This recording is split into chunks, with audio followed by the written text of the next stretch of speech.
বন্ধুরা, আমি তো এই নিশ্চিন্তপুরের বাড়িতে ছিলাম। এখন আমি চলে এসেছি আমার রেলপাড়ে মামার বাড়িতে। এই দেখো মাইমা, এই দেখো আমার মা, আর এই দেখো আমি বসে আছি।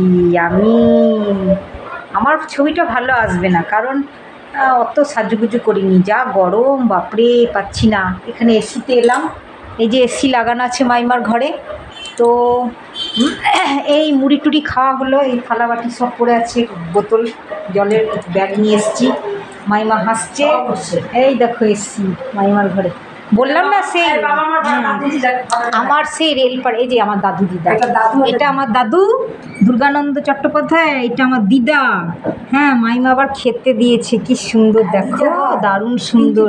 হ্যাঁ, খেতে দিতে হয় তো।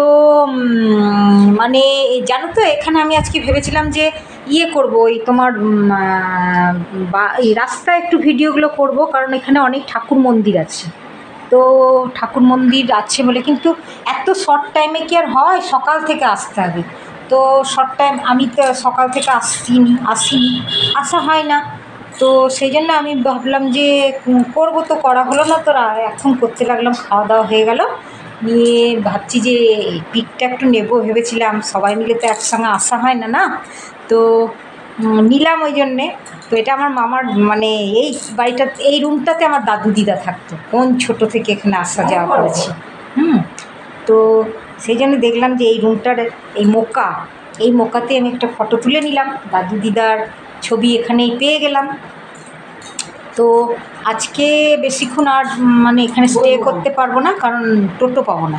তো সেজন্য আমাদেরকে এক্ষুনি বেরোতে হবে। আমি একটু হাতেই কথা বলছি, তো একটু নিয়ে নিলাম এক ঝলক। এগুলো আমি নিজে আবার পরে দেখব, রিল করি চাই না করি। আমার এটা শখ, আমার ভালো লাগে বলে আমি নিলাম।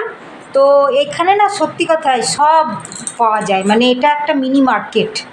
তো আবার আর একদিন আসবো, সেদিনকে তখন মিনি মার্কেট পিক নেবো, আর যত ঠাকুর মন্দির আছে সেগুলোর ছবি নেবো, নিয়ে তখন আবার তোমাদেরকে দেখাবো, তোমাদের সামনে আসবো। তো ঠিক আছে, এই দেখো মাইমা হাত একটু করে, মা চেয়ারে বসে আছে, হাত একটু করে বসে আছে। তো আমার এটা দরজাটা বন্ধ আছে গো, খোলা? ও, যেতাম তো বাইরে। তো আর বাইরে যাওয়া হলো না। এই মামার খাট, সিংহাসন, বাবরে।